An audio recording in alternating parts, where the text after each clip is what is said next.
네, 반갑습니다. 김초롱입니다. 마태복음 우리 공부할 시간 됐어요. 우리 지난주에 마태복음 6장에 있는 내용 이거 공부하다가 좀 마쳤는데 어디 읽냐면은 6장 마태복음 6장 4절 6장 4절 내 구제함이 은밀하게 하라. 은밀한 중에 보시는 너희 아버지가 갚으시리라. 그래서 갚는다, 그죠? 라는 말이 나왔는데 이거는 되돌려준다. 되돌려준다.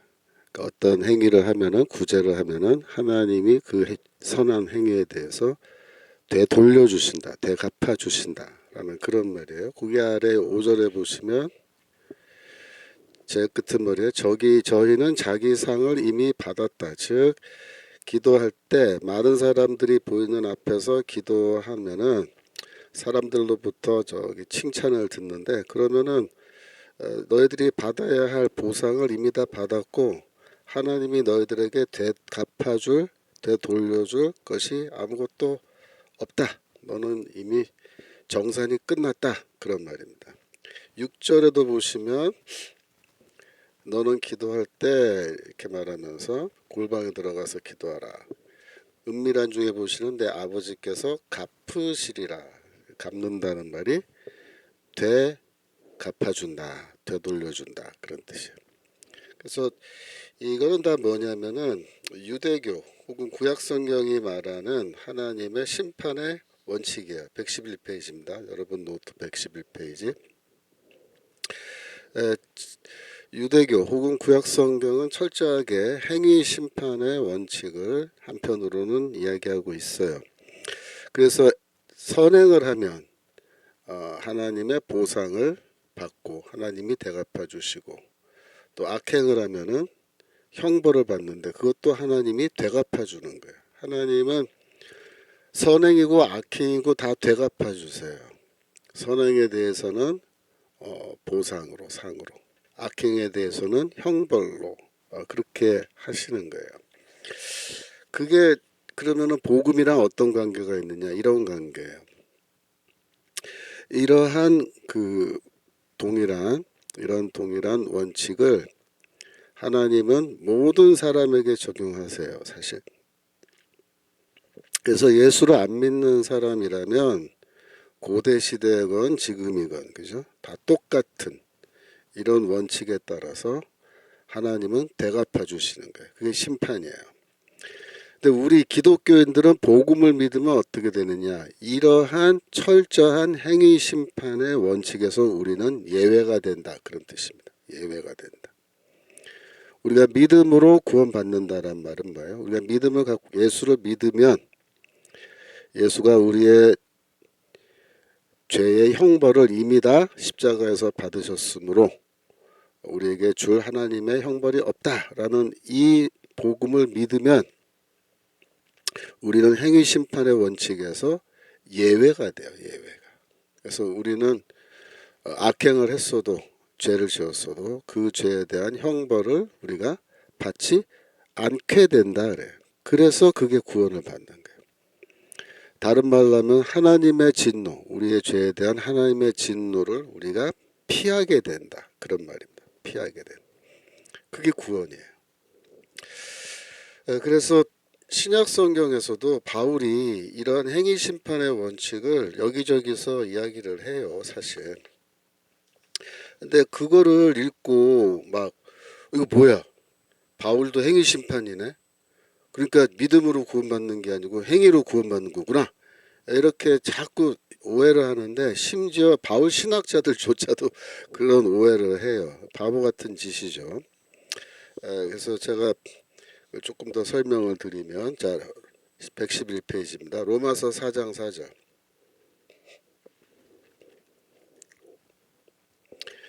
일하는 자에게는 극삭을 은혜로 여기지 아니하고 빚으로 여기거니와. 내가 일을 했어요. 그러면 월급 받아야죠. 월급을 받아야 되는데 월급을 안 줘요. 그 다음 달에도 안 주고 계속 안 줘요. 그러면 뭐 하죠? 밀린 임금 달라고 그 임금 투쟁을 한단 말이야. 또 집회를 하고 데모한단 말이야.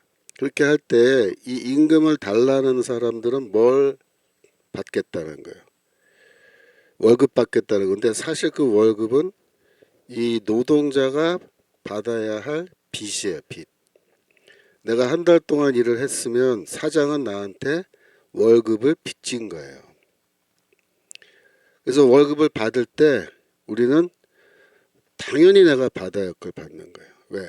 내가 노동을 했고 사장을 위해서 일을 해줬고 사장은 나한테 그만큼 빚을 졌기 때문에 그 월급 받는 거 빚 받는 거예요. 지금 그 얘기예요. 월급을 받으면서 아이고 사장님 감사해요. 제가 이거 다 사장님의 은혜입니다. 이렇게 막 고마워하면서 받는 사람이 있어요? 그런 사람 아무도 없어요. 왜? 그건 내가 당연히 받아야 될 돈이야. 내 노동의 대가로. 그래서 일하는 사람은 그 월급 받을 때 그 월급을 사장님이 나에게 공짜로 베풀어주는 은혜라고 생각하지 않아요. 뭘로 여겨요? 빚으로 여긴다. 빚. 누가 빚을 진 거야? 사장이 나한테 빚진 거야. 근데 이거를 지금 바울이 왜 얘기하냐면 이게 율법주의하고 이게 관련이 있기 때문에 다시 한번 보여주세요. 여기서 일하는 자는 누구냐면은 율법을 지킨 유대인이란 거예요. 유대인이 열심히 율법을 지킨 건 뭐다? 그 일한 거예요. 그러면 최후의 심판 때 이 유대인은 하나님 앞에 이제 심판대 앞에 서게 되는데 그때 유대는 어떻게 생각하냐면 내가 이렇게 많은 율법을 지키고 선행을 이렇게 많이 하고 나는 또 악행은 뭐 안 하거나 적게 했으니까 하나님이 나에게 빚졌다 이렇게 생각해요. 뭘 빚졌죠? 구원을 나에게 빚졌다 이렇게 생각하는 거예요. 그래서 최후의 심판 때에 이 유대인이 딱 서게 됐을 때 이 유대인의 태도는 뭐냐면요. 채권자가 빚 받으러 간 때의 그 태도 있죠. 그 태도로 서 있는 거예요. 하나님은 뭐예요? 채무자예요. 채무자. 하나님은 채무자고 나는 뭐예요? 나는 채권자예요. 채권자. 그래서 거기 앞에 딱 서서 고개를 빳빳이 들고 하나님 내놓으세요. 당장 빨리 내놓으세요. 뭐 내 구원 내놓으시라. 이렇게 요구하는 거예요. 이게 뭐다? 이게 행위구원의 원칙이다. 행위구원.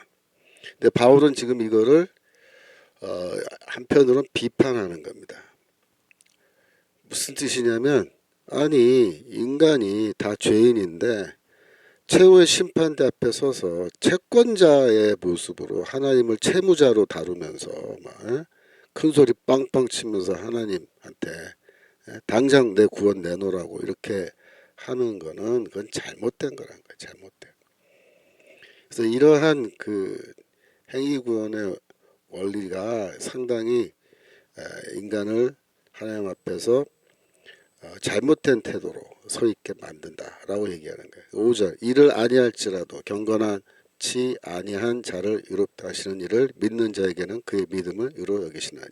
이게 이제 성도인데 특별히 그 당시에 그 헬라인 성도들은 평생 율법 율자도 못 들어보고 살았잖아요. 율법 지키기 뭘 지켜? 맨날 우상 숭배하고 뭐 별아별죄 다 짓고 살았죠. 그래서 이런 사람들은 일을 안 한 사람이에요.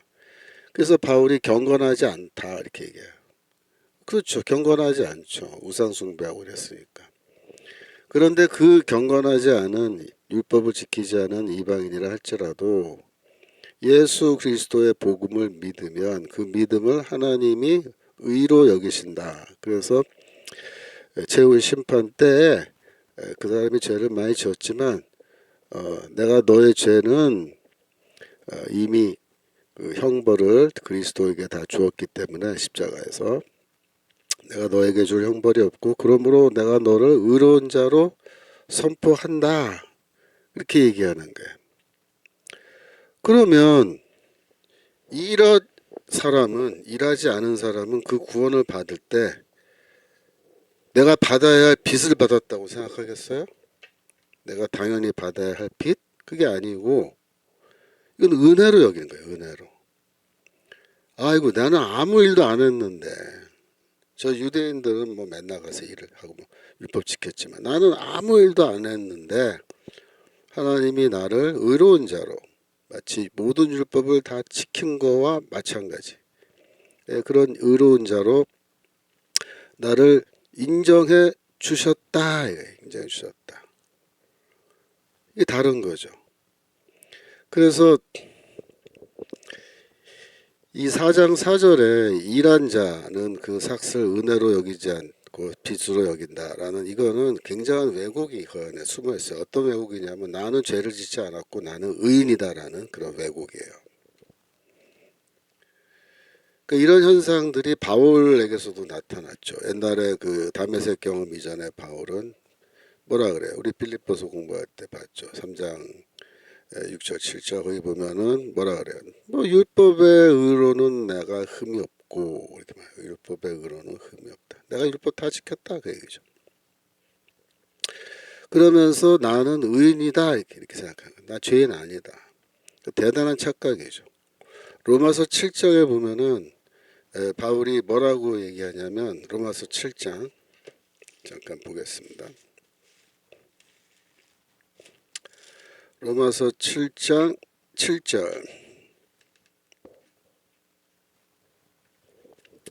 그런즉 우리가 무슨 말하리요 율법이 죄냐 그럴 수 없다. 율법으로 말미암지 않고는 내가 죄를 알지 못하였으니 나니 곧 율법이 탐내지 말라 하지 아니하였다면 내가 탐심을 알지 못하였으리라 이렇게 말합니다. 즉 이 바울이 사실 이거는 다메섹 경험 이후에 깨달은 거예요. 다시 보여주세요. 율법이 탐내지 말라 했다. 이거는 어디 나요? 십계명의 10번째 계명이에요. 탐심 탐하지 말라. 그죠? 탐하지 말라. 이웃의 것을 탐하지 말라. 이렇게 돼 있잖아요. 근데 탐하지 말라는 이거는 행위예요? 아니면 마음속의 생각이에요? 마음속의 생각이라고요. 그래서 원래 율법은 행위를 규제하는 것이지만 묘하게도 10번째 계명은 행위가 아니고 마음의 생각을 규제해요. 그게 묘한 거예요. 그래서 율법이 탐하지 말라라고 나한테 얘기했는데 그 전에는 이 율법을 듣기 전에는 사실 탐심이 죄인가? 탐하는 게 죄야? 마음속으로 생각만 했는데 그 죄 아니지라고 생각을 했지만 사실은 뭐예요? 율법은 분명하게 말합니다. 탐하는 생각을 가지기만 해도 그것은 죄다라고 얘기하고 있어요. 그래서 바울이 다메섹 경험 이후에 십계명을 새롭게 자기가 깨닫는 겁니다.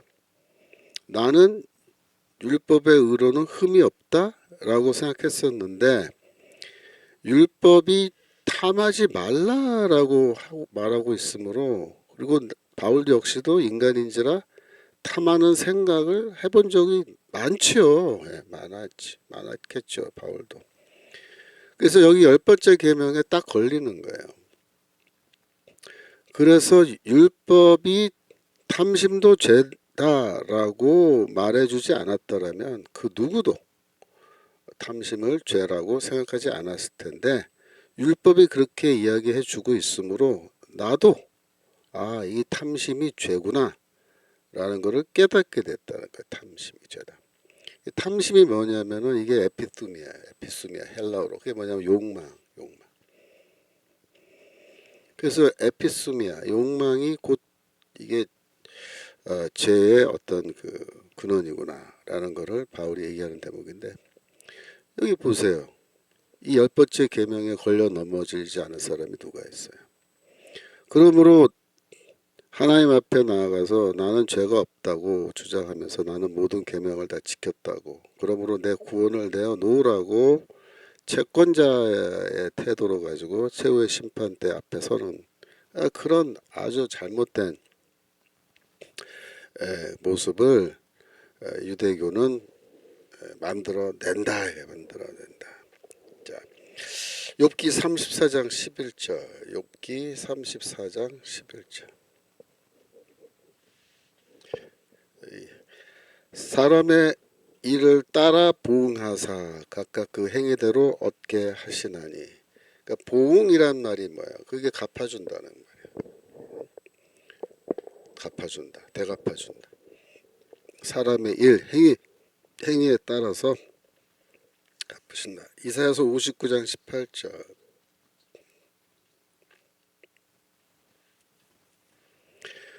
그들의 행위대로 갚으시며. 예레미야서 17장 10절. 17장 10절. 나 여호와는 심장을 살피며 폐부를 시험하고 그다음 각각 그 행위와 그 행실대로 보응하나니. 이게 다 뭐예요? 똑같은 행위 심판의 원리죠. 호세아서 12장 2절.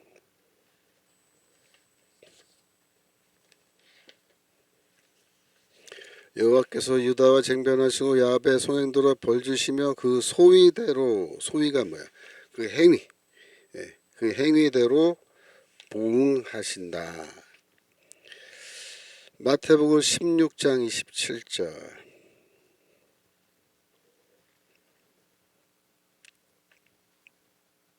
인자가 아버지의 영광으로 그 천사들과 함께 오리니 그때 각 사람의 행한 대로 갚으리라.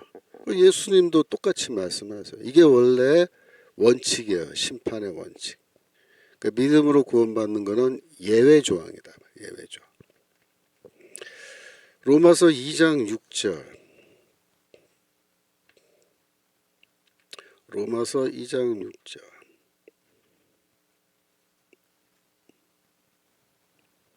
하나님께서 각 사람에게 그 행한 대로 보응하시되. 그죠? 바울도 이렇게 얘기하잖아요. 로마서 2장에서. 근데 이거는 바울이 일반 원칙을 말한 거야. 일반 원칙.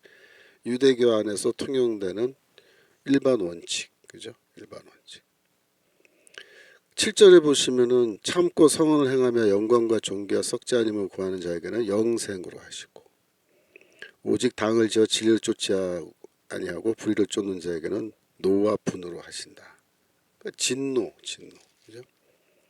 그러니까 이건 뭐 이 원칙은 이미 정해져 있는 거예요. 구약 성경에 다 나와 있는 거고. 바울이 처음 말한 게 아니란 말이에요. 고린도 후서 5장 10절. 이는 우리가 다 반드시 그리스도의 심판대 앞에 드러나 각각 선악간에 그 몸으로 행한 것을 따라 받으려 함이라. 그러니까 심판대란 말 나왔고 행한 것을 따라 받는다. 뭘 받아요? 보응을 받는 거예요. 보응. 이 원칙이죠. 그런데 여기서 지금 바울이 말하는 기본 원칙은 그리스도인들을 제외한 나머지 인류가 받는 그 심판을 얘기한 거예요. 그 심판. 이거를 지금 기독교인들도 이렇게 행위를 따라서 받는다. 그렇게 해석을 하면 안 되는 거예요. 근데 이 구절을 상당히 많은 바울 신학자들이 이게 바로 바울이 말하는 구원론이고 바울이 말하는 심판론이다. 바울도 믿음으로 구원받는 게 아니라 행위로 구원받는다고 가르쳤다. 이렇게 주장을 하는 학자들이 많아요. 책들이 많다고요. 지금도. 이거는 왜 특별히 여기에서 바울이 이 얘기를 하냐면 고린도 후서라는 책은 바울이 거짓 사도들과 논쟁을 하고 있는 책이에요. 거짓 사도들. 거짓 사도들에 대해서 일종의 경고를 하는 거예요. 경고. 너희는 예외 조항이 적용이 안 돼. 얘기해요. 너희는 믿음을 갖고 있는 게 아니야. 거짓 사도 너희들은 행한 대로 이제 심판 받을 텐데 너희가 교회에 들어와서 그리스도를 대적하고 가짜 복음 퍼뜨린 거 이거는 그때 가서 보자. 행한 대로 너희가 받을 거다. 그거를 지금 바울이 강력하게 경고하고 있는 겁니다. 그래서 지금 이런 거를 절대로 여러분이 오해하시면 안 돼요. 고린도후서 11장 15절. 그러므로 사단의 일꾼들도 자기를 의의 일꾼으로 가장하는 것이 또한 큰일이 아니라 저희의 결국은 그 행위대로 되리라 그랬죠. 행위대로 되리라. 행위대로 된다는 말이 뭐야? 결국은 심판이야, 심판. 심판 때에는 그 행위에 따라서 보응을 받을 것이다. 사탄의 일꾼들은 당연히 뭘 받겠어요? 멸망. 영원한 형벌이죠. 그래서 이와 같이 성경에서 여러분들이 신약이고 구약이고 간에 행위에 따라서 하나님이 갚으신다라든가 행위에 따라서 우리가 보응을 받는다라든가 이런 말을 읽었을 때 무슨 뜻인지 알겠죠? 이게 원래 행위의 심판의 일반 법칙이다.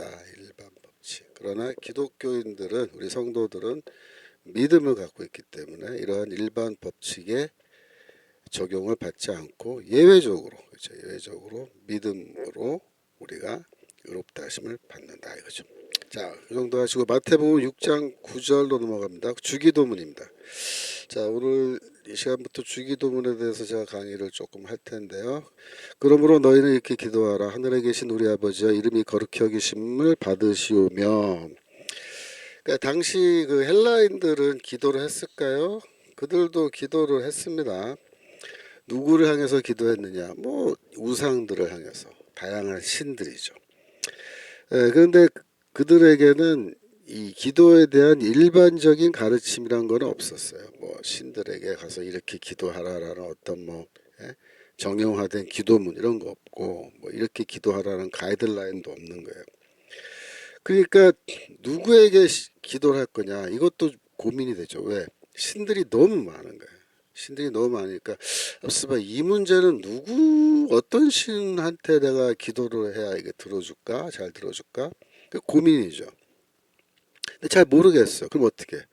그냥 다 나열하는 거야. 신들의 이름을 뭐 이놈 저놈 다 그냥 기도문에 다 언급하면서 무슨 신들이여 이러면서 내 이 소망을 이루어 달라고 그렇게 이제 뭐 기도 아닌 기도를 하는 거죠. 헬라 철학자들은 이런 우상들을 향해서 기도하는 헬라인들에 대해서 매우 이제 부정적인 견해를 갖고 있어요. 왜냐하면 헬라 철학자들은 대체로 오늘날로 보면은 무신론자에 가까운 그런 견해들을 갖고 있었어요. 그래서 아니 신은 그 자연의 일부인데 그 뭐 자연을 향해서 기도하면 그게 무슨 효과가 있는가 이런 식으로 이 스토아 철학자들이 그렇게 얘기했고 또 에피큐로스 철학자들은 또 이렇게 얘기했어요. 야, 이 신하고 저 신은 서로 다른 신인데 이 사람은 이 신한테 이렇게 해달라고 그러고 저 사람은 저 사람한테 이 사람이 기도한 거 반대대로 해달라고 또 기도하고 그러면 이 신들은 누구 기도 들어야 되느냐 뭐 이렇게 얘기도 했는데 이 에피큐로스 철학자들은 거의 무신론자였어요. 그래서 에피큐로스 철학자들은 신은 거의 없다라고 생각하는 거예요. 그래서 이 신들에 대해서 기도를 하는 거는 무지한 바보짓이다 이렇게 생각했고 신은 그러면 어디 있느냐 우리말로 하면은 저기 멀리 출장 가 있다 바캉스 같다 바캉스 휴가 갔다 그 신들은 여기 지금 인간 세상에서 벌어지는 일들에 대해서 아무런 관심도 없다 그러므로 그런 신들을 향해서 기도하는 거는 바보짓이다 뭐 이런 식으로 이제 얘기했단 말이에요. 그래서 또 헬라 문화는 이제 기도에 대해서 뭐 그러니까 대중적인 차원에서는 기도를 많이 했지만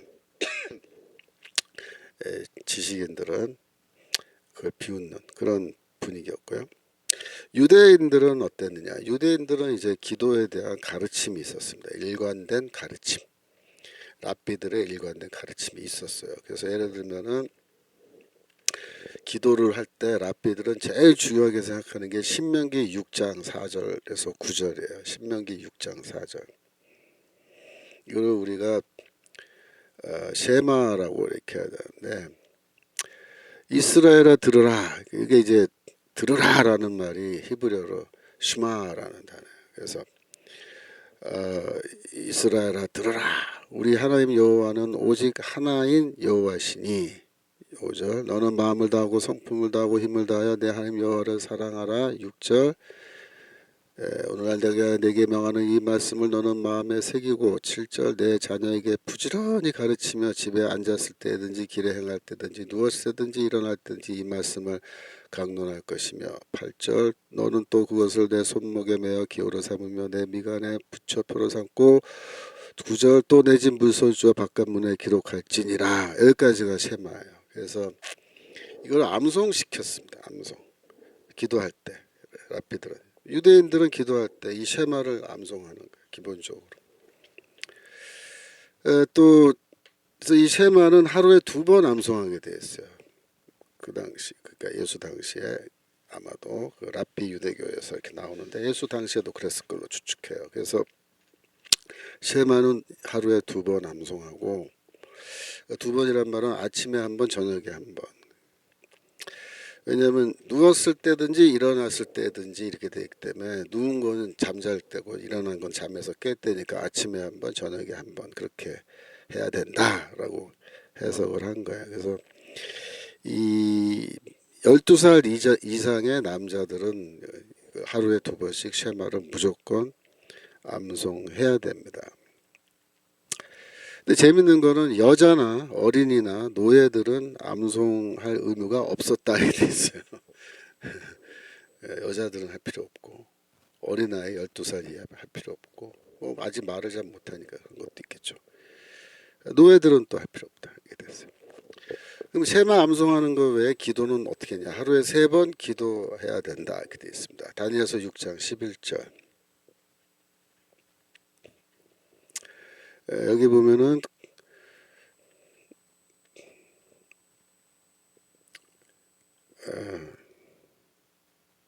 잠깐만 다니엘서 6장 11절이 제가 틀렸는데 잠깐만요.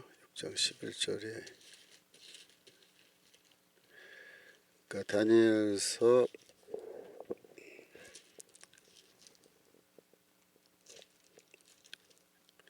6장 10절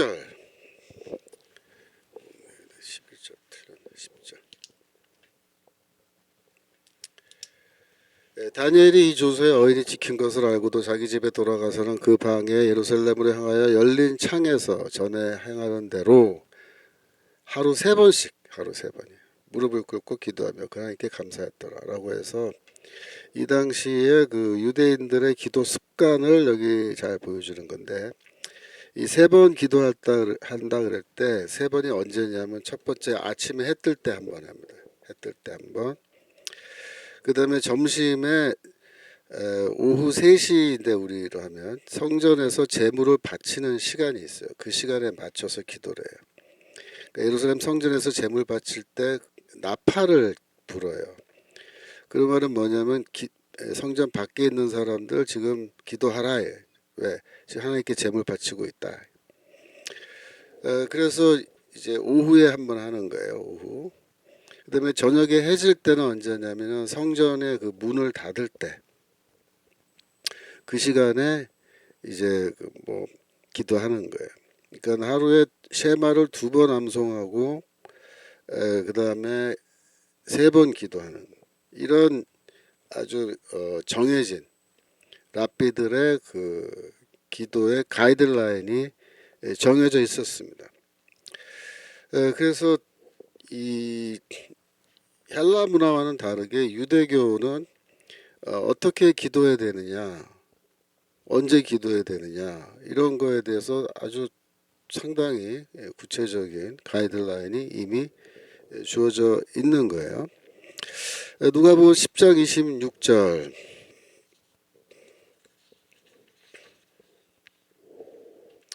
누가복음 10장 26절에 보시면 어떤 그 율법사가 예수를 찾아와요. 그래서 내가 어떻게 하면 영생을 얻겠나이까 이렇게 있어요. 물었어요. 그때 이제 예수께서 네가 어떻게 읽느냐라고 이렇게 물으셨는데 이게 뭐냐면은 너는 어떻게 암송하느냐 그런 뜻입니다. 어떻게 암송하느냐. 암송은 뭘 암송하는 거야? 쉐마. 아까 말씀드린 신명기 6장 4절에서 9절의 쉐마를 암송하는 거죠. 너는 어떻게 읽느냐, 어떻게 암송하느냐.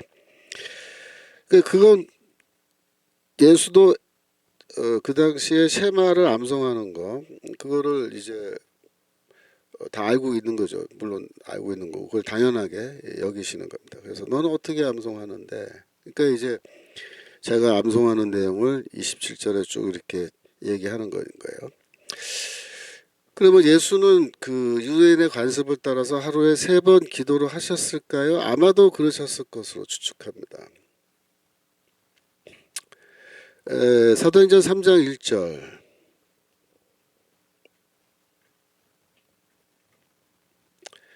제9시 기도 시간에 베드로와 요한이 성전에 올라갔어요. 이 9시라는 게 결국 우리말로 하면 오후 3시에 그 성전에서 하나님께 제물을 바칠 때에 낮기도 하는 시간인데, 그때 이제 이 베드로와 요한이 성전으로 아예 올라간 거예요.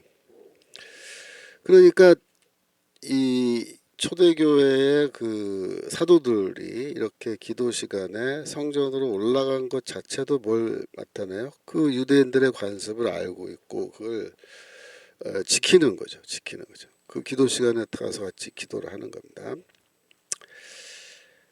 그런데 그 예수는 정해진 시간 외에도 기도를 하셨다라는 그런 기록이 있는 거예요. 그러니까 아침에 해 뜰 때, 저녁에 성전문 닫을 때, 그다음에 오후 3시 이렇게 3번 기도하게 되어 있는데, 예수께서는 추가적으로 더 기도를 하신 겁니다.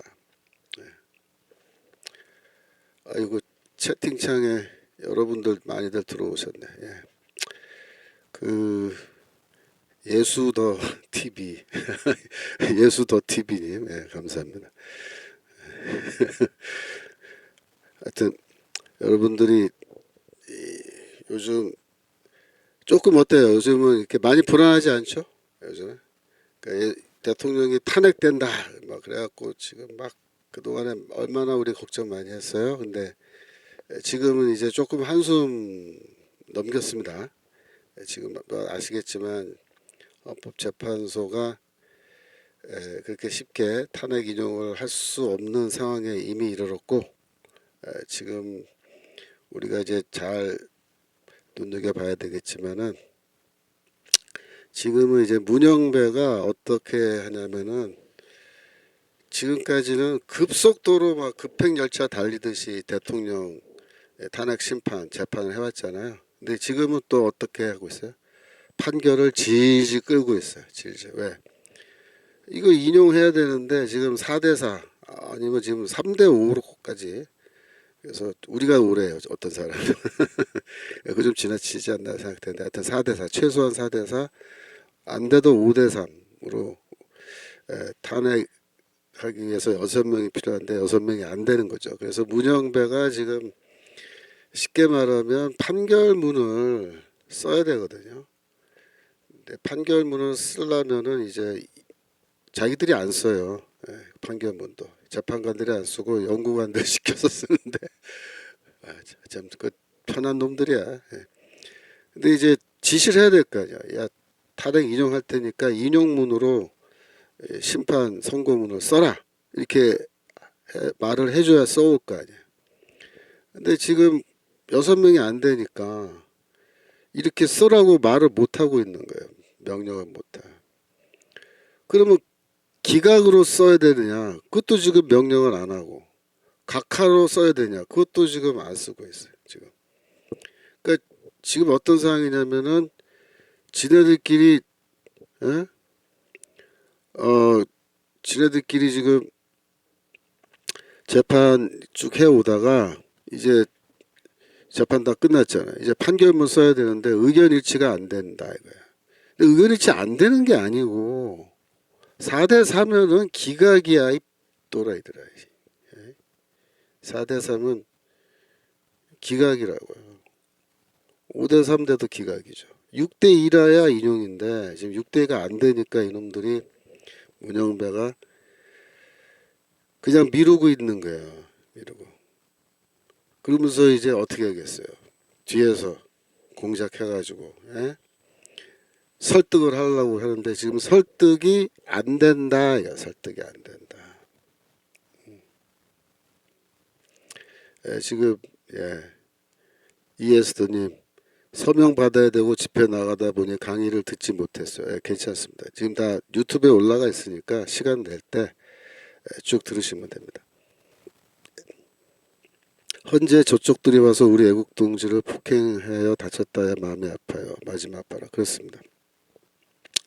지금 이제 얘네들이 안 되니까 테러 이런 걸 해서라도 판을 바꿔보려고 지금 막 그런 것 같아요. 그래서 경찰서에서 지금 사냥용, 수렵용 총기도 지금 더 이상 내주지 않고 나가 있는 것도 지금 회수하려고 지금 그렇게 하는 것 같은데 지금 그런 상황이에요.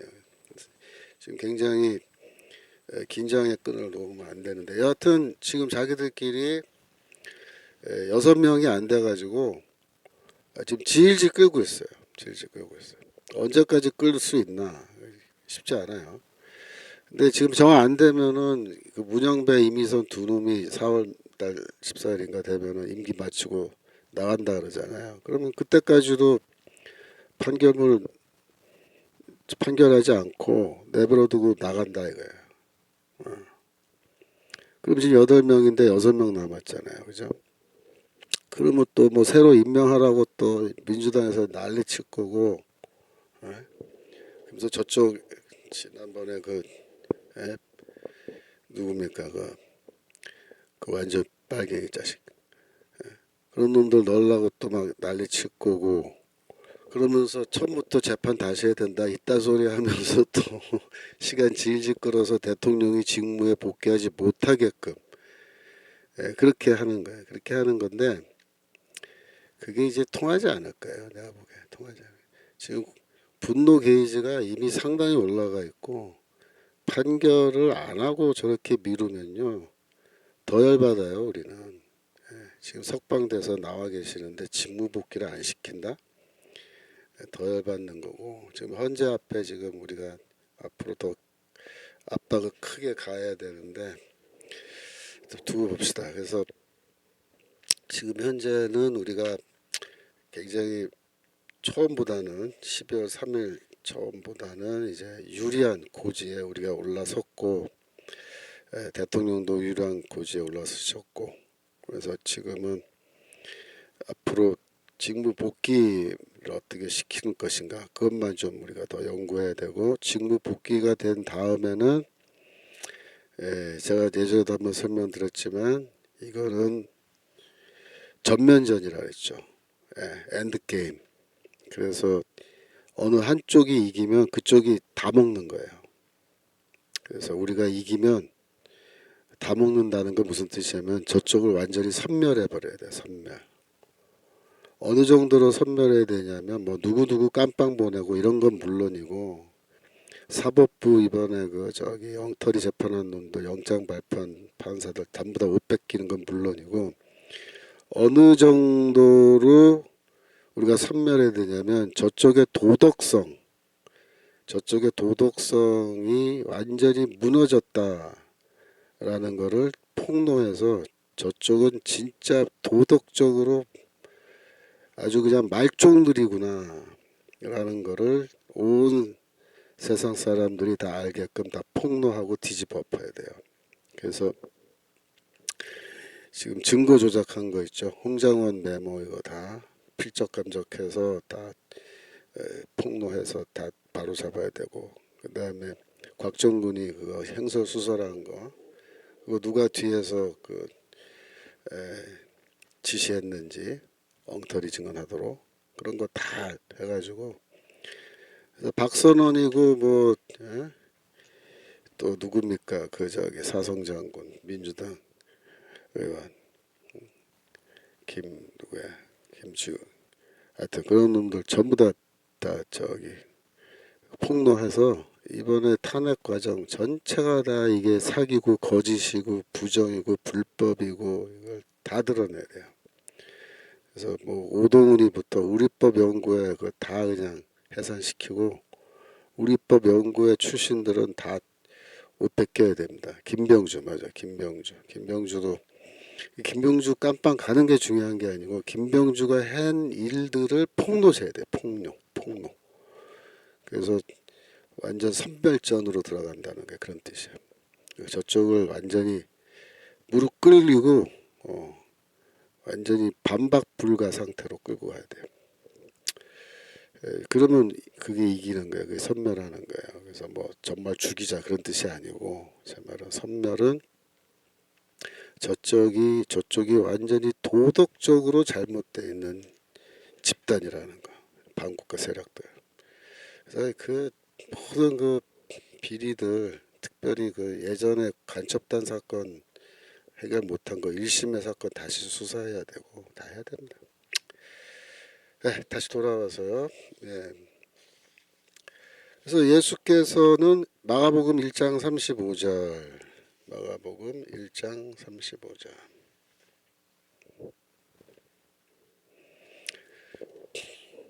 탄핵이 인용되면 어떻게 해야 되는지 걱정됩니다. 너무 걱정 안 하셔도 돼요. 탄핵이 인용되면요 우리는 더 뭐랄까 그것도 찬스예요. 찬스. 그래서 국민 저항권 이 무엇인지를 보여주는 건데 저는 그 구호를 좋아해요. 우리 자유통일당에서 플랜카드 만들어서 붙였던데 헌법재판소가 만약에 인용 판결 내리면 너희가 선량한 국민을 유혈혁명의 길로 너희가 몰아넣는 거다. 몰아넣는 거다. 그렇게 얘기하면 돼. 국민을 유혈혁명의 길로 몰아넣지 마라라고 경고하는 거예요. 그러니까 우리가 하고 싶어서 하는 게 아니고 너희가 우리를 하게 만들었다 그 얘기입니다. 헌법재판소가 문영배야 우리를 유혈혁명의 길로 몰아넣지를 마 그 얘기입니다. 만약에 네가 그렇게 하면은 우리는 어쩔 수 없어 그 얘기죠. 지금 현재 그 우리 예를 들어서 광화문에 토요일날 모이는 그 정도 인원이요. 그러니까 한 우리가 그때 AI로 하니까 550만 명이라 그랬잖아요. 그 여의도에 모이는 팀도 한 뭐 50만 명 정도 추산된다 그러는데 그러면 한 600만 명이에요. 그 600만 명이 그러면은 토요일날 모여가지고 헌법재판소 몰려가서 포위하면요 경찰이 감당 못해요. 경찰 몇 명 했어요 지금? 10만 명? 10만 명이면요 600만 명 상 이거 못해요 절대로. 그렇다고 뭐 지네들이 계엄령을 선포할 수가 있어요? 계엄령 선포했다고 대통령 잡아놓는데 안 되잖아요. 누가 계엄령 선포해? 최상무이가 계엄령 선포하면 군대가 움직일 것 같아요? 웃죠 웃어. 뭐라 그럴까요? 쭉 계엄령 대통령이 해서 출동한 부대 그 지휘관들 전부 다 깜빵 갔는데 우리가 왜 나가? 그래. 니네들이 알아서 해. 우리 몰라. 경찰. 니네들이 알아서 해. 그런 거예요 지금. 감당 못해요. 그 경찰은 다 도망간다고 솔직히. 그래서 이거는 그 지금 이미 정치권이 그걸 다 느끼고 있는 거예요. 감당 못한다는 거를. 법원이 감당할 수 있을 것 같아요? 사법부? 우리가 서초동으로 밀고 들어가면 감당할 수 있을 것 같아요? 국민들이 밀고 들어가면? 감당 못해요. 그러니까 예를 들어서 서초동, 거기 검찰청, 그죠? 밀고 들어가고, 헌법재판소 밀고 들어가고, 서부지법 한 번 더 밀고 들어가도 돼요. 거기 진짜 거기 이순영이랑 차은경이 있잖아요. 그리고 뭐 MBC, 뭐 JTBC 밀고 들어가면 누가 막을 건데? 경찰 몇 명? 10만 명? 웃기지도 마. 10만 명 거기 분산 배치해봐야 손도 못 대요. 그래서 하다가 경찰이 못 막아낸다 그래가지고 만약에 발포를 한다? 그러면 그 다음 날로 바로 4.19예요. 바로 4.19. 바로 4.19. 그 지금 다 쫄아 있다고 지금 쟤네들이 다 쫄아 있어요. 그 MBC 저런 거 있잖아. JTBC 방송국 이런 거. 그 광주 사태 때도 그 MBC 다 불태버렸잖아요. 그 민주화 운동이잖아요. 그게 또. 그 똑같아요. 그러니까 여러분들 걱정할 필요 없어요. 지금 이 민초들의 민심의 분노 게이지가 지금 어마어마하게 올라가 있기 때문에 이거 건드려서 터지트리면요 감당 못합니다. 누가 감당할 수 있어요 지금? 예? 최선목이가 감당할 수 있어? 뭐 이재명이 감당할 수 있어? 뭐 대법원장 누가 감당할 수 있어요? 내무부 장관도 없고 치안본부장, 경찰청장 감당할 수 있어? 개같이 끌려 나와서 처맞기나 할 건데 감당 못해요 지금. 그래서 헌법재판소가 저거 문영배가 저거 뭐야 인용 판결한다? 그건 죽음의 길이에요. 죽음의 길. 헌법재판소가 뭐고 지금 다 박살날 건데 이 나라가 무법천지 될 건데 그건 못해요 지금. 그 지네들이 안다고요. 원래 이렇게 감당 못하게 될 거라는 거. 그래서 지금 그거를 알기 때문에 판결 못 내리는 거예요. 이거 지금 인용 못 하는 거예요. 뭐 오동훈이 이런 것들은 뭐 당연히 잡아 쳐넣어야 되고 헌재 둘러싸서 꼼짝 못하게 하면. 근데 뭐 이미 헌법재판소는 심리적으로 완전히 포위 당했어요 지금 벌써. 그러니까 쟤네들은 지금 4명 나눠져 있는데 8명 중에서 재판관들이 이 인용하자는 쪽 애들이 쉽게 말하면은 나이도 젊고 경력도 별 볼 일 없는 애들인 거예요. 원래 헌법재판소에 그 가는 경로가 최소한 대법관에 도전할 만했는데 뭐 대법관이 못된 사람들이 거의 마지막으로 들렀다 은퇴하는 데라 그랬잖아요. 그러니까 그 정도 경력은 돼야 되거든요. 대법관을 그래도 할만 조금 모자라긴 했지만 할 만한 그 수준의 헌법재판소 가는 건데 이 좌파들이 꽂아놓은 애들은 경력이 별 볼 일 없는 거예요. 뭐 어디 고등법원 판사 정도 하다가 그게 다 그냥 날치기로 그냥 낙하산으로 점핑하다시피 거기 앉아 있을 수 없는 놈들이 거기 4명이 앉아 있기 때문에 걔네들이 법리에 대한 해석이나 이 재판 경력이나 이런 게 전부 다 딸려요 실력이. 탄핵 지금 반대하는 판사들은 오히려 다 지금 경력이 빵빵하단 말이에요. 그래서 이쪽 사람들이 이쪽 판사들을 겁박할 수도 없고 왜 젊은 애들이 나이 많은 선배들 어떻게 겁박을 해요 우리나라 문화에서. 실력으로도 안 되고 경력으로도 안 되고 모든 면에서 안 돼요 얘네들이.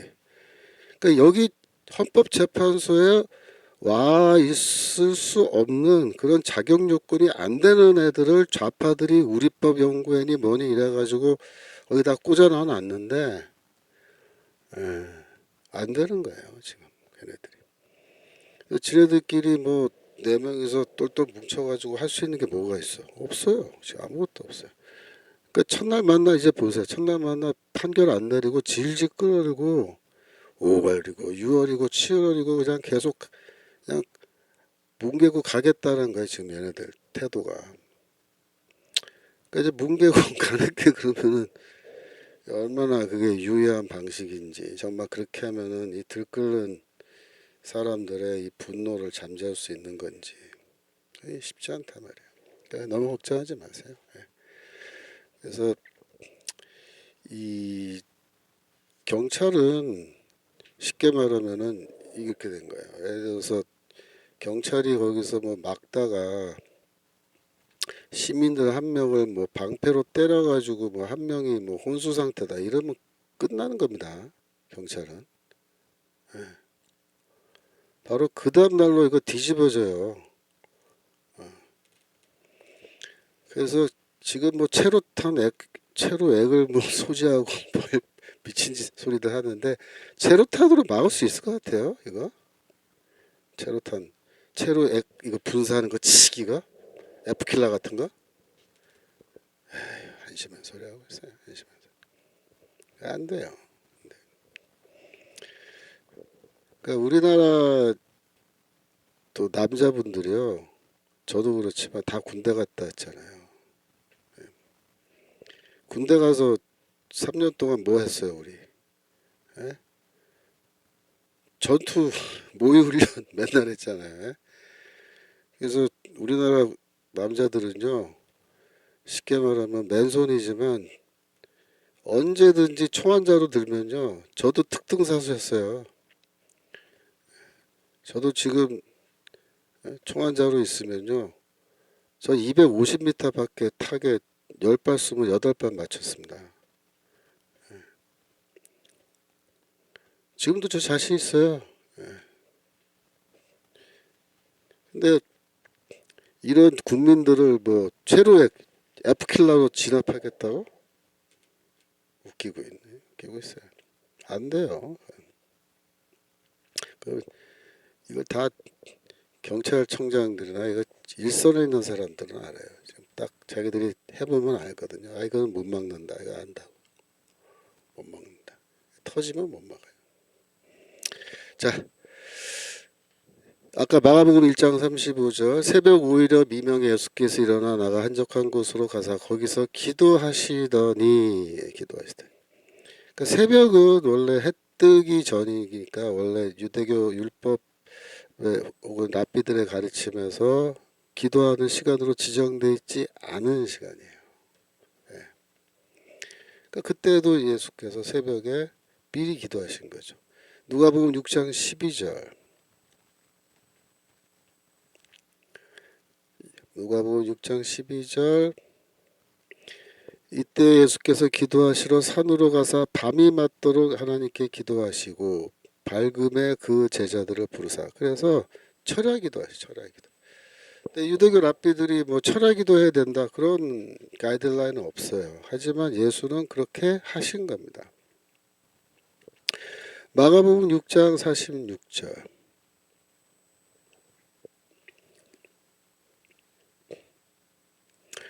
무리를 작별하신 후에 기도하러 산으로 가시다. 이게 어떤 대목이냐면 5천 명을 먹이신 뒤에 곧바로 기도하러 산에 가셨는데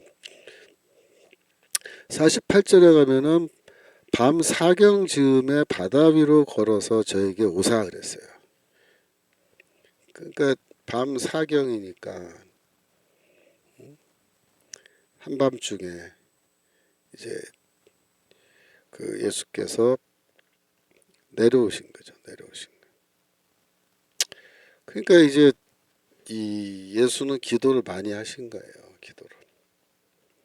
그런 분이 기도에 대해서 가르치시는 겁니다. 마태복음 6장 7절. 마태복음 6장 7절. 또 기도할 때 이방인과 같이 중언부언하지 말라. 저희는 말을 많이 하여 들으실 줄로 생각하느니라. 그래서 중언부언하다라는 요 단어가요. 바탈로게오랍니다. 로게오란 말은 뭐 말하다라는데 바타 이게 이제 바탈로게오 바타 때요 바타라는 말이 우리말로 하면은 중얼중얼 뭐 이런 거예요. 즉 같은 말을 반복하는 거예요. 같은 말을 반복하는 거. 그러니까 뭐 나미아미타불 간센보살 나미아미타불 간센보살 이런 식으로 주문을 뭐 외우는 것처럼 그런 이방인들은 기도를 할 때 뭘 자꾸 똑같은 말을 중얼중얼 하면서 기도하는데 그러면 안 된다 이거죠. 그러면서 말을 많이 하여야 들으실 줄 생각한다. 플리로기아라는 건데 로기아는 말씀이고 플리는 많은 많은 말 많은 말로 뭘 해야 말을 많이 해야 이게 제대로 된 기도 또 신이 들어줄 거라고 생각하는데 그런 거 아니다. 그러면서 이제 주기도문 가르쳐 주신 거예요. 너희는 이렇게 기도하라 라고 이제 말씀하신 거죠. 그래서 그 헬라어로 주기도문을 이렇게 읽으면요, 첫 번째 단어가 아버지라는 단어로 시작합니다. 우리말로는 하늘에 계신 우리 아버지 이렇게 되어 있지만 헬라어로 읽으면 아버지 우리 하늘에 계신 뭐 이렇게 순서가 단어가 이렇게 나와요. 그래서 아버지라는 말로 시작하는데 예수가 이제 평소에 아람어를 사용하셨기 때문에 이 기도문도 원래는 지금 헬라어로 기록되어 있지만 원래는 아람어로 되어 있는 주기도문이 원래 있었을 것으로 보는데 아람어로 아버지라는 말은 아빠라는 단어로 아마 사용했을 걸로 그렇게 보여요. 그래서 이 하나님을 아빠라고 부르면서 예수가 이제 기도하셨을 거다. 주기도문을 가르치실 것이다. 이렇게 보는 거예요. 마가복음 14장 36절.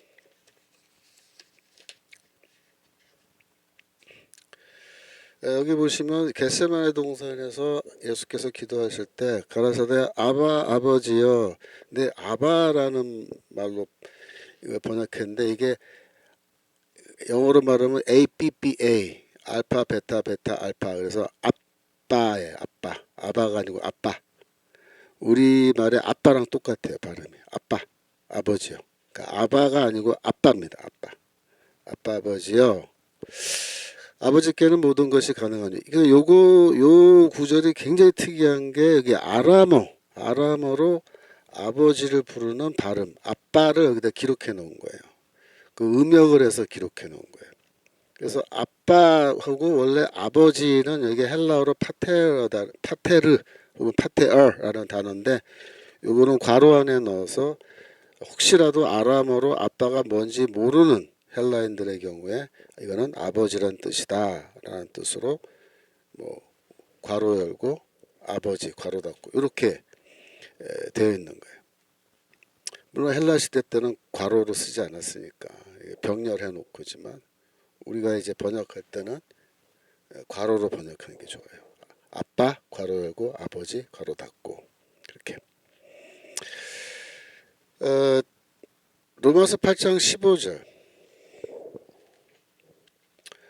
너희는 다시 무서워하는 종의 영을 받지 아니하였고 양자의 영을 받았으므로 아바 아버지라 부르시느니라. 여기도 아빠라고 하는 아람어 단어가 등장하는데 재밌는 거는 로마서는 로마에서 살고 있는 성도들에게 바울이 편지를 보내는 건데 거긴 다 라틴어나 이제 헬라어를 쓰는 거죠. 언어가. 근데 아람어로 아빠라는 단어를 여기에 써 넣었어요. 바울이. 그럼 무슨 뜻이냐면은 저기 로마에 있는 교회의 성도들도 아빠라는 아람어 단어를 사용하고 또 들으면 그게 무슨 뜻인지 충분히 이해하고 있다라는 걸 지금 보여주는 겁니다. 즉 초대교회는 아람어를 쓰지는 않았지만 아람어 단어인 아빠라는 단어는 익숙하게 그들이 예배 시간에 사용한 거예요. 어떻게? 기도할 때 아빠라고 부르고 그렇게 기도했을 것 같아요. 갈라디아서 4장 6절.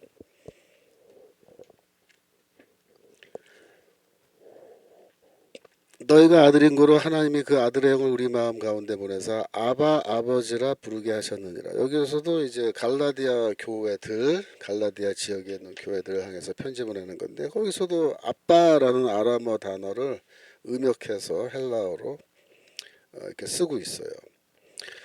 이것 마찬가지로 그쪽 교회도 아빠라는 단어를 평소에 사용하는 거예요. 가끔씩. 즉 예수의 매우 독특한 언어입니다. 하나님을 아빠라고 부르는 거예요. 아빠라고. 그래서 현존하는 어떤 그 유대교 문서에서 하나님을 아빠라는 단어로 부르는 그런 경우가 존재하느냐. 학자들이 이제 뭐 연구를 했는데 예레미야스라는 학자가 예전에 연구해 보니까 그런 게 없다라고 판단하고 주장을 했는데 그 이후에 어떤 학자들이 또 이제 다시 연구해 보니까 한 뭐 두세 개 정도 하나님을 아빠라고 부르는 경우가 있다라고 또 이제 주장을 했는데 그걸 그들의 주장을 또 어떤 학자가 다시 검토했더니 그거는 하나님을 아빠로 부른 정확하게 부른 증거로 보기 또 어렵다 뭐 이렇게 또 주장하는 논문이 나오고 그래서 이게 설왕설래합니다. 설왕설래하지만 지금은 이제 뭐라고 얘기하면 좋냐면 뭐 아예 없다라고 말하면은 또 이제 저쪽에서 반발할 테니까 매우 드물다 그러면 되겠죠. 매우 드물다. 하나님을 아빠라고 부르는 경우는 매우 드문 현상인데 예수는 하나님을 아빠라고 불렀다. 그러면 왜 예수는 주기도문에서 하나님을 부를 때 아빠라고 부르고 주기도문을 하게끔 그렇게 했느냐? 그건 뭐냐면은 이 아빠라는 단어는 그 아들과 자녀와 하나님 사이에 어떤 친근감을 나타낸 거예요. 친근감. 왜냐하면은 그 아빠라는 단어가 우리말에서도 뭐예요? 어린이 말이면서 아버지 하는 것보다 아빠 하면은 더 친근감이 있잖아요. 그죠? 근데 이 히브리어 아니 그 아람어도 마찬가지란 말이에요. 아람어도에서도 이 아빠라는 호칭은 굉장히 그 친근감 있는 그래서 하나님과 원래 인간은 그런 친근한 관계가 아니에요. 이 죄 문제 때문에 하나님과는 매우 뭐 어색한 혹은 뭐 우리가 진노의 대상이 되고 있기 때문에 거의 원수 관계라고 바울은 그렇게 얘기하죠. 우리가 원수 되었을 때에 그리스도께서 우리를 위하여 죽으심으로 이렇게 말할 때 하나님과 우리는 원수 관계다라고 말할 정도로 굉장히 불편한 관계입니다. 불편한 관계. 근데 예수는 아니다 이 말이다. 하나님은 그렇게 불편한 관계에 있는 게 아니고 이제 우리와 매우 친근한 관계로 들어오신 거다. 어떻게? 나를 통해서입니다.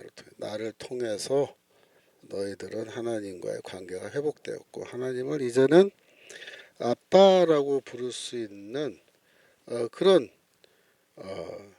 지금 위치에 너희가 서게 돼 있다, 서 있게 되었다라고 말씀하신 겁니다. 115페이지 노트 115페이지입니다.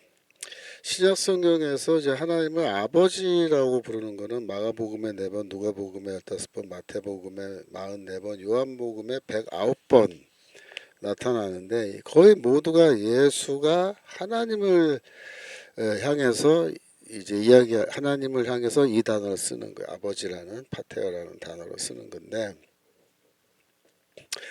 이 요한복음의 경우에는 제자들에게 하나님에 대해서 가르칠 때는 이제 아버지라는 호칭을 예수가 자주 써요. 하지만 예수에 반대하는 자들과 대화할 때는 예수가 아버지라는 호칭을 쓰지를 않아요. 그 사람들 향해서는 너희는 하나님을 아버지라고 혹은 아빠라고 부를 자격이 없다. 아마 그렇게 생각하셨던 것 같아요. 누가복음에 보면은 누가복음 2장 49절 누가복음 2장 49절 예수께서 가라사대 어찌하여 나를 찾으셨나이까 내가 내 아버지 집에 있어야 될 줄 알지 못하셨나이까 하시니 그러니까 어린 이 시절에 이제 예루살렘 성전 갔다가 이제 부모가 예수를 이제 잃어버려 가지고 다시 찾으러 성전에 갔는데 그때 이제 하신 말씀이죠. 이걸 만약에 아람어로 말했다면 내가 내 아빠 집에 있어야 될 줄을 알지 못하셨나이까 이렇게 얘기한 거죠. 요한복음 5장 17절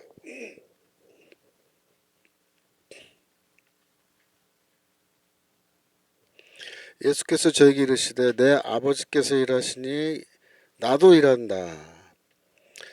18절 유대인들이 이를 위하여 더욱 예수를 죽이고자 하니 이는 안식일만 범할 뿐 아니라 하나님을 자기의 친아버지라 하여 자기를 하나님과 동등으로 삼으심이로라 라고 해서 하나님을 아빠라고 자꾸 부르는 거예요. 예수가. 너무 이 유대인들 듣기 싫은 거예요. 바리새인들이나 이런 사람들 막 듣기 싫어가지고 그냥 죽이고 싶은 거예요. 죽이고 싶은 거예요. 아, 저 녀석 죽여야겠다. 막 이렇게 생각이 막 들게 했다는 거예요.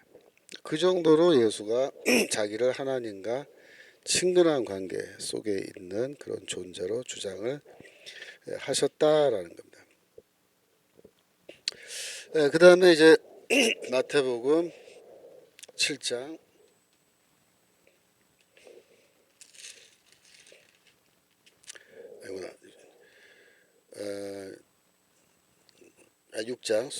6장 6장 10절 마태복음 6장 10절 그러니까 9절 잠깐만. 하늘에 계신 우리 아버지여 이름이 거룩히 여김 받으시고 이렇게 이제 얘기한 다음에 두 번째로 나라가 임하옵시며 이렇게 되어 있죠. 10절에. 그래서 하나님의 나라라는 말이 혹은 이제 하늘나라라는 표현도 쓰는데 마태는 이 나라라는 말이 나타나는 경우를 보면은 마태복음의 50번 지금 116페이지 하고 있는 거예요. 마가복음의 14번, 누가복음의 39번에서 합치면 103번 나타난다는 거예요.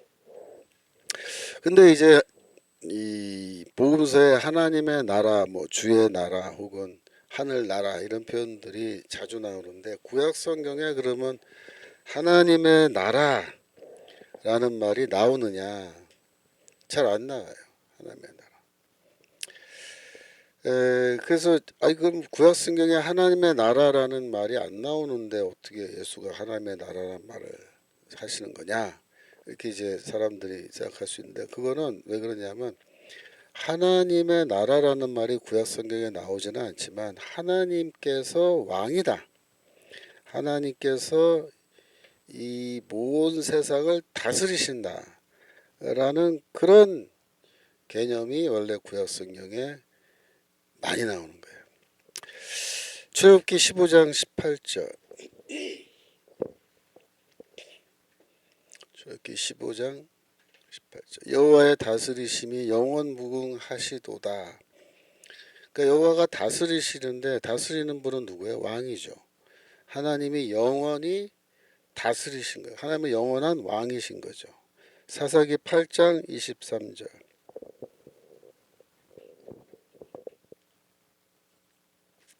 기드온이 그들에게 이르되 내가 너희를 다스리지 아니하겠고 나의 아들도 너희를 다스리지 아니할 것이요 여호와께서 너희를 다스리시리라. 이게 무슨 말이냐면 사람들이 기드온을 왕으로 세우려고 그런 거예요. 왕으로. 그때 기드온이 아예 스톱 나 왕 안 해. 우리 아들도 왕 안 해. 우리 왕 안 할 거야. 왜? 하나님이 왕이시다 말이야. 하나님께서 너희를 다스리신다. 하나님이 왕이시기니까 나를 왕으로 세우려 하지 마. 나 그런 걸 안 해. 이때 개념이 뭐야? 하나님이 왕이시고 이 온 세상은 뭐다? 하나님의 나라다. 그렇게 생각해요. 최소한 이스라엘은 뭐야? 하나님의 나라죠. 그렇게 보면. 사무엘상 8장 7절. 사무엘상 8장 7절. 이 이스라엘 백성이 사무엘 선지자 찾아와서 왕 세워달라 그래서 사무엘 선지자가 하나님께 기도하니까 하나님께서 사무엘에게 이르시되 백성이 내게 한 말을 다 들으라. 그들이 너를 버림이 아니요 나를 버려 자기들의 왕이 되지 못하게 함이니라 그랬습니다. 이 뭐예요? 하나님 본인이 아니죠. 자신이 스스로를 왕이라고 생각하고 계시다. 라는 게 분명히 나타나죠. 하나님이 내가 왕인데 저 인간들은 나를 왕으로 인정하기 싫어하는 거다. 시편 93편 1절.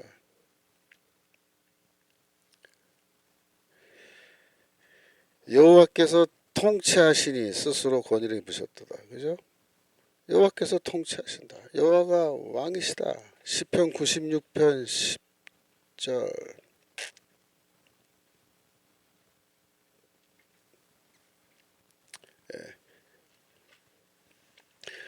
열방 중에서 이르시기를 여호와께서 통치하시니 세계가 굳게 서고 흔들리지 못할지라. 여호와께서 통치하신다. 이게 다 뭐야? 이게 하나님의 나라, 하나님의 나라. 이런 거 너무나 많죠. 제가 거기 117페이지에 얘를 거기 뭐 다 해놨는데 뭐 시편 146편 10절 그거 볼까요? 146편 10절. 시온아 여호와 내 하나님은 영원히 대대에 통치하시리로다. 하나님은 영원한 왕이시다. 그가 우리를 다스리신다. 미가서 4장 7절. 미가서 4장 7절. 그 저는 자로 남은 백성이 되게 하며 멀리 쫓겨났던 자로 강한 나라가 되게 하고 나 여호와가 시온산에서 이제부터 영원까지 그들을 치리하리라 하셨나니. 하나님께서 시온산에서 이제부터 영원까지 다스리신다. 다스리신다. 그래서 이 하나님이 이제 이 세상의 왕이시고 물론 이스라엘의 그 사울 왕을 왕으로 세우고 뭐 그때부터 해서 뭐 다윗 왕 솔로몬 해가지고 왕조가 이제 쭉 흘러가지만 결국 망했잖아요. 그래서 바벨론 포로 돌아와서 이 이스라엘은 다시 한번 뭐예요?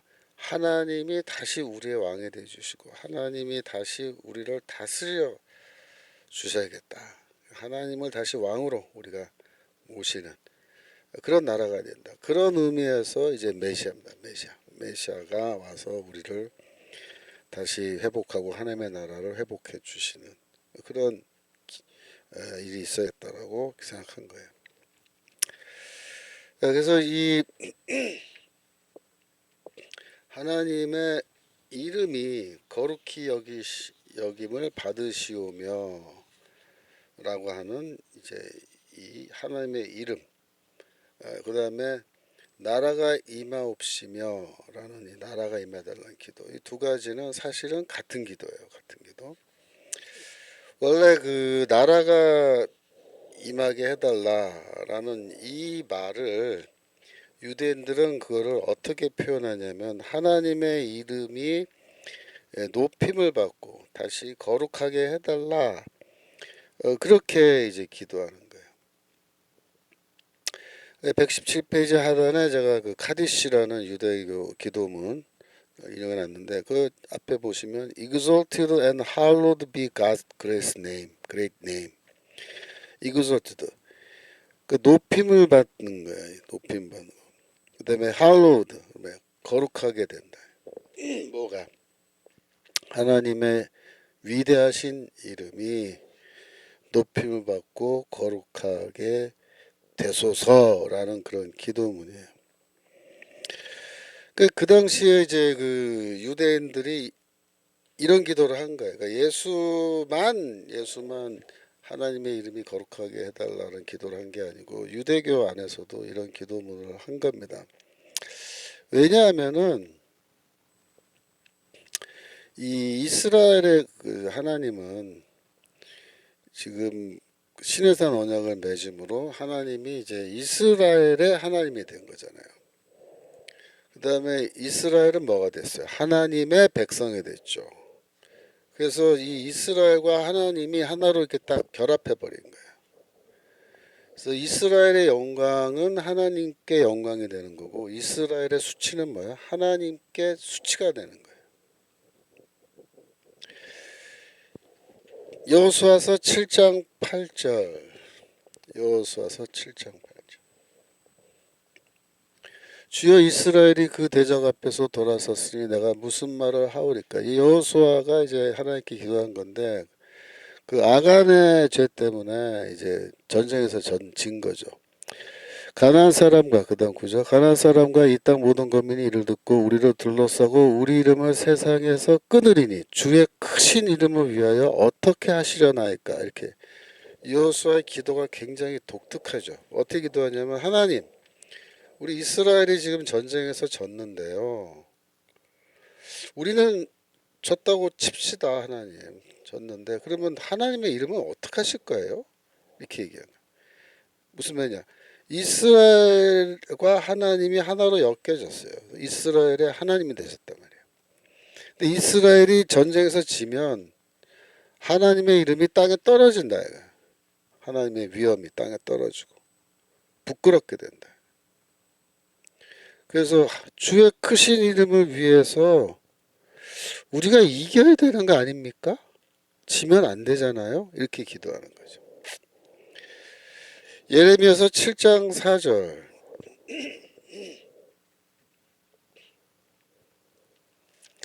너희는 이것이 여호와의 전이라 여호와의 전이라 여호와의 전이라 하는 거짓말을 믿지 말라 하라 그랬어요. 무슨 말이냐? 예레미야는 하나님의 심판을 선포했습니다. 하나님이 우리를 심판할 거야. 이 예루살렘이 무너질 거야. 저 성전 저것도 이제 무너질 거야. 라고 얘기하니까 이스라엘 백성들이 뭐라 그러냐면 뭔 헛소리야.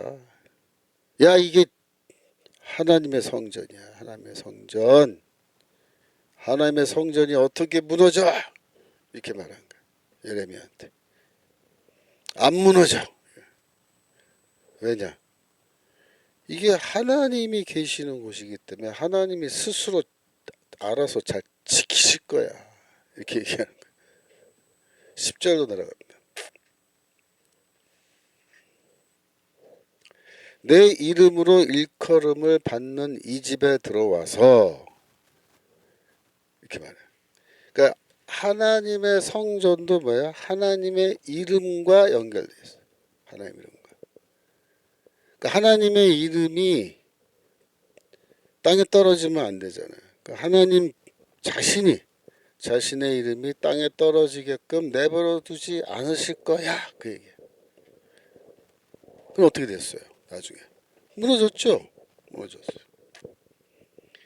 그래서 예루살렘 성전이 무너짐으로써 하나님의 이름이 어떻게 돼서 땅에 떨어진 겁니다. 사실 땅에 떨어진. 하나님이 그걸 감수하신 거예요. 감수. 이스라엘 백성을 심판할 때 자신의 이름이 땅에 떨어지는 것을 감수하고 이방 민족들의 웃음거리가 될 것을 감수하고 자신의 거룩한 이름이 욕되게 되는 것을 감수하시면서 이스라엘을 심판하신 겁니다. 에스겔서 36장 20절.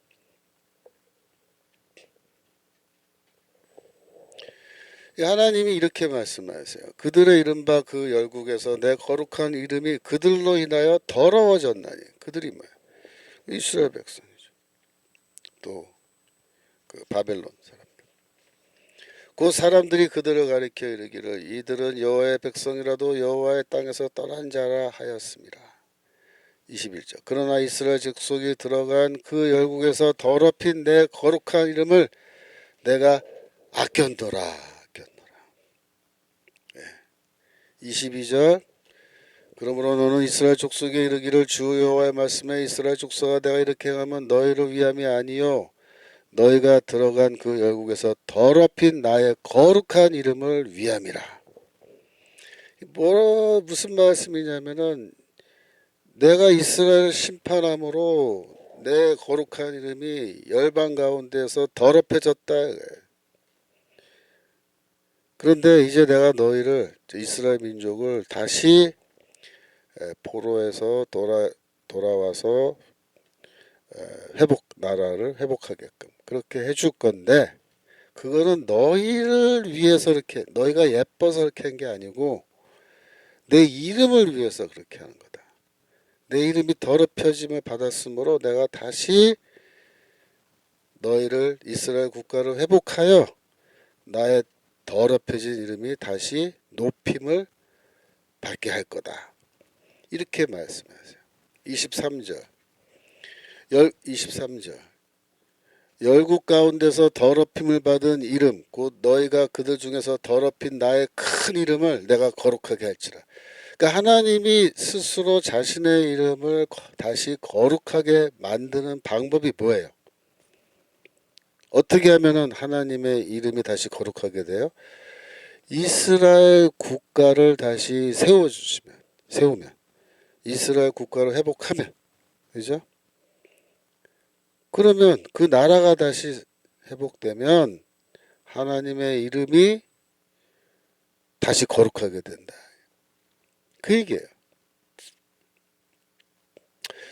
그래서 이러한 그 구약 성경의 구절들이 있기 때문에 포로에서 돌아온 유대인들은 하나님, 지금 우리가 바벨론 밑에서 살고 있는데 이 나라가 다시 독립해서 다윗 시대처럼 독립국가 이스라엘 왕국이 다시 회복되게 해주세요. 이렇게 기도할 때 길게 기도 안 하고 간단하게 이렇게 기도한 거야. 주의 이름이 거룩히 여김을 받으시오며 이렇게 기도하는 거야. 왜? 하나님 이렇게 말씀하시잖아요. 여기서 내 이름을 다시 거룩하게 하겠다고. 내 이름을 거룩하게 하는 방법은 뭐야? 나라를 회복하는 거야. 나라 회복하는 거야. 그래서 나라가 하나님의 나라를 세워주세요라는 기도와 주의 이름이 거룩히 여김을 받으세요라는 기도가 똑같은 기도예요.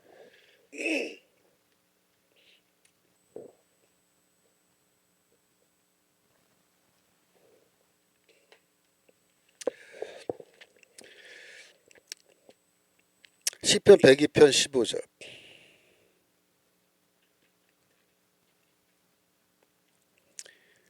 이에 열방이 여호와 이름을 경외하며 세계 열왕이 주의 영광을 경외하리니. 이게 뭐야? 하나님의 이름을 다시 두려워하게 된다. 이방 민족들이. 언제? 어떻게? 방법이 뭐예요? 어떻게 하면 이방 민족이 하나님의 이름을 두려워하게 되죠? 이스라엘 국가를 회복시켜 주시면 이렇게 되는 거예요. 그걸 우리가 하나님의 나라라고 이제 얘기하는 건데 유대인들은 이제 그렇게 믿었어요. 그러니까 우리 민족 국가를 회복시켜 주시면 그게 하나님의 이름이 다시 높임을 받을 것으로 생각했어요. 근데 예수는 이 똑같은 기도문을 여기서 사용하세요. 그래서 주의 이름이 거룩히 여김을 받으시고 나라가 임하옵시며 그때 말할 때 나라 예수께서 의미하신 이 나라는 하나님의 나라인데 그 하나님의 나라가 유대 민족 국가일까요? 예수는 유대 민족 국가의 회복을 위해서 지금 이 복음을 전하고 제자들 양육하고 십자가에 죽고 그렇게 하시는 거예요. 그게 아니고 예수는 유대 민족 국가의 회복을 염두에 두고 이런 기도를 하는 게 아니고 종말에 이루어질 하나님의 나라, 영원하신 나라, 하나님의 능력으로 이 땅에 임하는 종말에 하나님의 나라가 임하게 해달라는 그런 기도를 하는 거예요. 지금 그런 뜻에서 뜻이 하늘에서 여기 하나님의 이름이 거룩히 여김을 받게 해달라고 그죠? 그렇게 기도 가르치는 거예요. 그래서 우리가 그 기도할 때 주기도문을 외울 때 뭐 하늘에 계신 우리 아버지여 이름 이제 부르는 거 아니에요? 호칭을 부른 다음에 기도문은 이름이 거룩히 여김을 받으시오며라고 이렇게 기도할 때 이름이 거룩히 여김을 받는다라는 그 의미는 뭐예요? 이스라엘의 왕국, 이스라엘 민족국가의 회복이라고 유대인들은 그렇게 믿었지만 우리는 뭐예요? 그런 뜻이 아니고 유대 민족국가가 회복된 게 아니고 종말에 있을 하나님의 나라, 그 나라가 이 땅에 세워짐으로 임함으로죠. 임함으로 하나님의 이름이 거룩하게 되기를 다시 거룩하게 되기를 우리는 소원합니다. 그렇게 기도하는 거예요. 그래서 이름이 거룩히 여김을 받으시오며 라는 말 다음에 나라가 임하옵시며 라는 요 기도문을 또 말하는데 두 기도문의 뜻이 뭐예요? 똑같아요. 똑같아요. 둘 다 하나님의 나라, 종말에 하나님의 나라가 임하게 해달라는 그런 기도문입니다. 그러면 세 번째로 나오는 기도문이 뭐예요? 뜻이 하늘에서 이루어진 것 같이 땅에서도 이루어지다 라는 기도예요. 11시까지죠. 아직 5분 남았죠. 지난주에 제가 시간을 좀 넘어서 막 많이 했다고 그러더라고요. 그래서 제가 시간을 정확하게 지키려고 그러는데 아직 5분 남았네요. 그래서 요거는 저기 이 뜻이 하늘에서 이루어진 것 같이 땅에서도 이루어지다. 요거는 요한계시록 12장 7절 이하를 우리가 읽어야 이해가 돼요. 요한계시록 12장 7절. 하늘에 전쟁이 있으니 미가엘과 그의 사자들이 용으로 더불어 싸울세. 용과 그의 사자들도 싸우나. 이거를 우리가 하늘의 전쟁이라고 보통 얘기해요. 그래서 하늘의 그 천사들이 반란을 일으킨 거예요. 반란을. 그 용과 더불어 싸울 때 용이란 말 나왔죠. 8절. 이기지 못하여 다시 하늘에서 저희의 있을 곳을 얻지 못한지라. 9절. 큰 용이 내어 쫓기니 옛뱀 곧 마귀라고도 하고 사탄이라고도 하는 온 천하를 깨는 자라. 땅으로 내어 쫓기니 그의 사자들도 저와 함께 내어 쫓기니라 라고 해서 이 용의 정체가 나타났죠. 뭐예요? 옛뱀. 창세기에 나오는 그 뱀인데 그 뱀은 곧 뭐다? 마귀다. 사탄이다. 근데 그 마귀와 사탄이라고 불리는 이 뱀이 하늘에서 쫓겨났대요. 그래서 이제 이 하늘의 전쟁에서 악한 천사들이라 그러는데 악한 천사들과 이 사탄이 하늘에서 이제 쫓겨나가지고 이 땅으로 내려온 거예요. 쉽게 말하면 땅으로. 그래서 10절. 내가 또 들으니 하늘에 큰 음성이 있어 가로되 이제 우리 하나님의 구원과 능력과 나라와 또 그의 그리스도의 권세가 이루었으니 우리 형제들 참소하던 자 곧 우리 하나님 앞에서 밤낮 참소하던 자가 쫓겨났고. 이 참소한다라는 말이 뭐냐면 고발한다라는 거예요. 고발한다. 고발. 그래서 이 고발, 원래 사탄이라는 말이 고발자라는 뜻입니다. 고발자. 사탄의 원래 그 직무는 뭐냐면 고발하는 거예요. 그러니까 우리말로 하면은 법정의 검사 역할을 하는 거예요. 검사. 욥기에 보시면은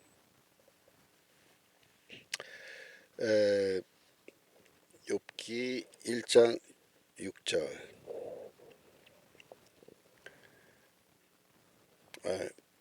욥기 1장 6절. 하루는 하나님의 아들들이 와서 여호와 앞에 섰고, 이게 하나님의 아들들은 여기에서 천사들을 말하는 거예요. 사탄도 그들 가운데 왔는지라. 사탄도 천사 중에 하나인 거죠. 여호와께서 사단에게 이르되 내가 어디서 왔느냐. 사단이 여호와께 대답하여 가로되 땅에 두루 돌아 여기저기 다녀왔나이다. 이 말이 뭐냐면은 사탄은 천사 중에서 어떤 역할을 하는 천사냐면은 그 보직이야. 보직이 뭐냐면 이 온 세상을 두루 돌아다니면서 인간이 어떤 죄를 짓는지를 다 보고 그거를 듣고 한 다음에 하나님의 법정에 와서 보고하는 거예요. 어떤 인간이 저 죄인 누구가 몇 날 며칠 어디서 어떤 죄를 지었습니다라고 고발하는 거예요. 그게 참소하는 거예요. 이렇게 고발을 하는 거는 원래 그 사탄의 직무입니다. 직무. 그런데 이제 이 사탄이 타락한 거예요. 그래서 사탄이 자기 본분을 잊고 하나님에 대적해서 하나님께 도전해서 하늘에 전쟁을 일으켰는데, 그래서 사탄이 이제 하나님을 대적하는 그런 세력이 돼서 하나님에 이제 대든 거예요. 근데 이제 하늘에서 전쟁을 해서 졌죠. 쫓겨났어요. 하늘에서 쫓겨났어요. 그래서 요 스토리는 이제 10분간 쉬었다가 다시 시작을 해야 될 것 같아요. 그래서 제가 오늘 미리 이제 광고를 드리는데, 오늘 12시 반에 장신대 정문 앞에서 탄핵 반대 시국 선언문 및 기도회가 있어요. 그래서 제가 거기 가서 학생들 하는 거를 좀 지켜봐야 되고 도와줘야 되고, 제가 또 그 일부 예배 시간에 설교를 맡았어요. 그래서 제가 12시 반까지는 학교 가야 되는데 여기서 학교까지 가는데 한 30분 걸리는데 제가 최소한 10분 전에는 도착해야 되니까 제가 좀 이따 이제 2교시는 11시 50분까지만 하고 제가 이제 강의를 오늘은 마쳐야 될 것 같아요. 여러분들이 그 양해 좀 해주세요. 그래서 오늘 2교시는 11시 50분까지 하고 제가 학교에 그 탄핵반대 시국선언문 우리 장신대 학생들이 하는 거 거기 이제 가서 참석을 해야 됩니다. 자, 기도하고 마치겠습니다. 하나님 아버지 감사합니다. 오늘 또 마태복음 이렇게 공부할 수 있게끔 허락해 주셔서 감사합니다. 하나님의 나라 그 무엇인지 우리가 정확하게 알게 하시고 주기도문도 정확하게 알고 기도할 수 있도록 도와주옵소서. 감사드리며 예수 그리스도 이름으로 기도합니다. 아멘. 네, 감사합니다. 수고하셨습니다.